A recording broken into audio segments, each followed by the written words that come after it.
Artificial luxury is too frivolous and can be seen from a mile away. True luxury is to be felt, is to be touched, is to be admired, is always limited in supply, always comes with a legacy, and the legacy is of performance. So there are people who manufacture a product as simple as an umbrella, and yet there is luxury. So there is an $800 umbrella and there is a $15 umbrella, right? How do you create luxury in a product which is so mass and so mundane, Right. and yet people are able to do it successfully? So there is a science to it, there is a truth to it. I always keep telling everybody, consumer is the king. Do not underestimate the intellect of the consumer. At the end of the day, realize the consumer has the money to pay you. The consumer is smarter than you. Be truthful, be honest, be straightforward. And when you deal with your brand with that brutal honesty, is where consumers become your lifelong fans. When we are delivering aspirational luxury products, how can you educate your consumer and say, look, this paint is great. It's 10 bucks a square feet or 11 bucks a square feet, and there's the highest in the market, and people are killing each other to be in that zone. How can you create a product which is 5 times the cost? But because it's 5 times the cost, you also have the luxury to change the ingredients and the structure of the product and the packaging and the service. And it's 50 bucks a square feet. Right. I'm sure there are enough and more purchasers of that. But you need to educate the consumer. Hello and welcome to an exclusive interview on ETH Insights. Today we have a very special guest with us, Mr. Jimmy Mistry. He is the founder of Della Group. Jimmy, it's a pleasure to host you on ETH. My pleasure. Thank you very much for doing this with us. Always a pleasure to speak with you. Thank you very much. Let me begin by asking you, in your words, you have been one of the main, I would say, pioneers of creating luxury. How do you define luxury in today's world? So luxury is a difficult animal to define. It means so many different things to different people. For me, when I started my career, my first Maruti 800 that I'd bought a second-hand car from Godrej was a super luxury because I'd kind of upgraded myself from my Bajaj Chetak scooter to the 800. Right. Then the Esteem came, that was luxury. Wow, 1.3 liter engine and blah, blah. Right. That was a cutting edge car. Luxury means different things to different people at different points in time in life. Right. That's the complete statement. Right. However, in each category and segment, you still need to define and carve a niche for yourself. So let's again go back to the examples I gave. Maruti 800, how could you come up with a superior most model or accessories so that it becomes luxury within that segment? Right. In an Esteem, how do you do? In a Mercedes, how do you do? How do you put an AMG kit on it? See, everywhere luxury needs to be carved. It needs to be created, be it real estate, be it hospitality, be it media. Within media, there are genres, and then there is luxury. Right. So you need to really carve your niche and give that extra in your product and your services. Right. And this comes from the DNA of the organization. Artificial luxury is too frivolous and can be seen from a mile away. Well said. True luxury is to be felt, is to be touched, is to be admired, is always limited in supply, always comes with a legacy, and the legacy is of performance. So there are people who manufacture a product as simple as an umbrella, and yet there is luxury. So there is an $800 umbrella and there is a $15 umbrella, right? How do you create luxury in a product which is so mass and so mundane, Right. and yet people are able to do it successfully? So there is a science to it, there is a truth to it. And very often I always keep telling everybody, consumer is the king. Do not underestimate the intellect of the consumer. At the end of the day, realize the consumer has the money to pay you. The consumer is smarter than you. Be truthful, be honest, be straightforward.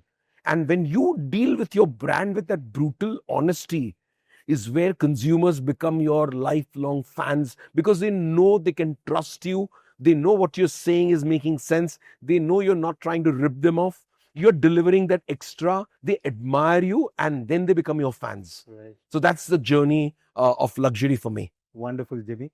Talking about luxury, now the Indian economy is also booming. So people have money with them. So people see, and they admire and respect what true luxury is. In that sense, when we talk about, say, Della, for example, the luxury properties you have, how are you aligning that with the kind of, the people who are coming into admiring this kind of? So like I said earlier on the panel, educating the consumer, they yet not know what they want. Right. So first you need to educate them, create a product, let them know why this product means so much to them, and which is not artificial, which is by putting yourself in their shoes, thinking on their behalf, addressing the need gap, and then they start admiring what you're giving them. So when we created hospitality and we created almost 30 different types of room types and 6 resorts within a single property, 8 restaurants, and we had to educate the consumer. Why are so many room types required? Right. And then you say, okay, you live in this resort. Next holiday, you come and live in this resort. It's all within the same property, it's the same brand. But you won't mind coming to that resort with your family, with your kids, with your wife, with your friends again and again, because each time you come, you have a different experience. Right. You've lived in a tent, you've lived in luxury. When it comes to products, again, the same way, when we are delivering aspirational luxury products, how can you educate your consumer and say, look, this paint is great. It's 10 bucks a square feet or 11 bucks a square feet, and there's the highest in the market. Right. And people are killing each other to be in that zone. How can you create a product which is 5 times the cost? But because it's 5 times the cost, you also have the luxury to change the ingredients and the structure of the product and the packaging and the service. And it's 50 bucks a square feet. Right. I'm sure there are enough and more purchasers of that. But you need to educate the consumer and get out of the rut and the rat race of lowering the price point and competing on that mass segment where everybody in the market is competing the mass segment. Right. Of course, there can be strength of organizations, and there are some brands which have done phenomenally well in that zone. But I think for us, it's always the top of the pyramid, and 2 layers below the top is where I would love to position my brand. I don't want to be an LVMH. I'm very happy being a Michael Kors. I'm very happy being a Zara. So by virtue of my brand, I'm cutting edge, I'm new age design, I'm aspirational luxury, and yet I'm not dirt cheap. Absolutely. So, Jimmy, this brings me to a very interesting question. Is Della a market breaker or a market maker? What is it and why so? So like I said earlier, innovation is within the DNA of the organization. We are market makers. We create our own markets. We don't worry about competition. We don't worry about where we are getting. We worry about delivering value to our consumers. And when I say value, we might be not even the cheapest. We are expensive, Right. but we deliver. So if you appoint me as a designer, it comes with the brand that I'll create something iconic for you. You don't need to tell me that. But each time I create something iconic, there are 10 more consumers standing in a queue wanting me to do something for them.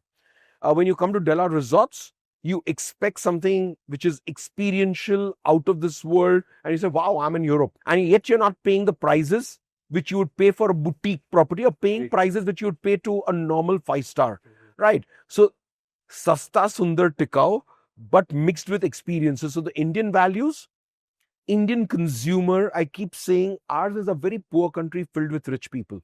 I'll repeat it again. Ours is a very poor country filled with rich people. Money is not the criteria. There are enough and more spenders in our country. It is that 1 rupee where they feel you shortchange them. They will never come back to your brand. It is not the hundreds or thousands you make them spend. You need to be careful. If that 1 rupee they feel you've shortchanged them, and they'll never come back to your brand.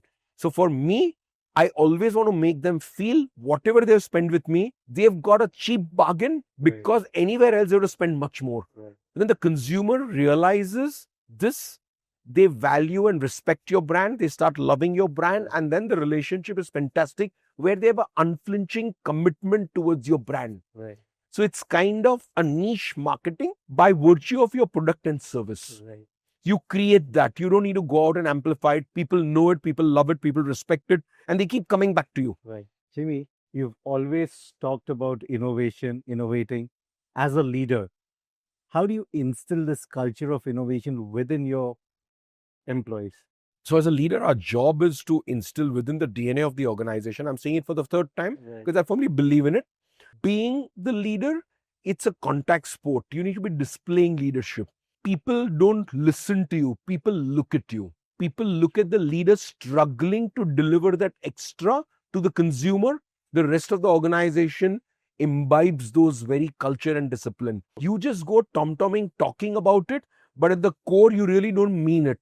And you're only running behind profitability, which should be secondary purpose of a business and not the primary purpose ever. Then your whole organization follows your footsteps, and they realize, because they listen to the consumer, right? Behind your back, the consumers are talking to your people. There's internal communication happening, external communication happening. When people go and talk to your employees and say, wow, this man really means it, and what a product he's delivered, they are actually getting a first-hand information from the consumer's mouth. What you're delivering is working. People are appreciating. They want those appreciations to come to them as well. They're going to continue to do it. But like I said, it has to be truth, honesty, brutal honesty, and then it works because you deliver that extra service. A taxi driver who turns around and talks to you, smiles, it's reasonably clean, you take notice. And if he's well dressed and well spoken and groomed, it's impossible you'll sit in the car and not take notice. This is the most common example.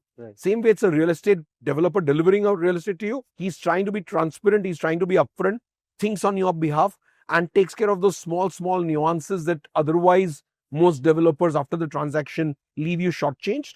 You will remember that relationship, and after the transaction, how you continue your relationship, how close your ears are to the consumers in any product or service. I think that determines the length and the customer lifetime value. Most people try and measure the CLV. In my instance, I always keep saying, maintain those relationships and CLV will come. Consumers are not going to go anywhere, but you need to deliver that value. Jimmy, one last question. Where do you envision Della in the next 5 years? And the second part of my question is, Jimmy Mistry, the leader, not the entrepreneur or the owner of Della, what legacy do you want to leave behind? Well, for me, I think before everything, where I see the organization or I see myself personally, the country comes first, and I'm not saying it because it's politically correct. I live by it. Someday I might just give up the corporate world because I want to do something which is leaving behind a legacy for my name. What is the contribution to the country and how much my ways of thinking, working, doing have impacted and created more value for our country. I aspire to create India's first meta-luxury brand in luxury interior products and projects. Global. India is known for handicrafts. I want India to be known for high-end design. I want India to display in Milan Fashion Week. I want India to display in High Point, North Carolina, display in Cologne, display in Shanghai Fair, display in Guangzhou.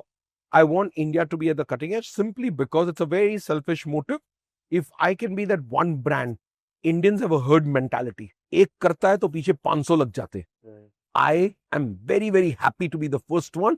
I want to see the 500 behind do the same. I'm not worried about competition. I'll willingly move away because my job is to get that funnel set up for my country in the world of design. I want the global foreign exchange to come into India for high-end design. I want Indians to deliver luxury to the world, which Indians are very capable of. They need self-belief and they need to work on design. We cannot be Atmanirbhar. We cannot just make in India unless you design in India. It cannot be the medium of jugaad. It has to be the medium of long-term sustained design thinking processes. It can be rapid prototyping, but it cannot be jugaad. So there's a lot of realignment that we need to do, and good design happens with a lot of inspiration coming in from global designers. For that, you need to interface. Like I said, leadership is a contact sport. You need to interface with global designers. Right. You can't shy away from global designers and say, नहीं, हम तो Indians के साथ ही काम करेंगे. आप Indians के साथ काम करेंगे, there will be a frog in a well. You need to allow yourself to be exposed to the ways and methods and working and thinking and inspiration of global legendary designers. Right.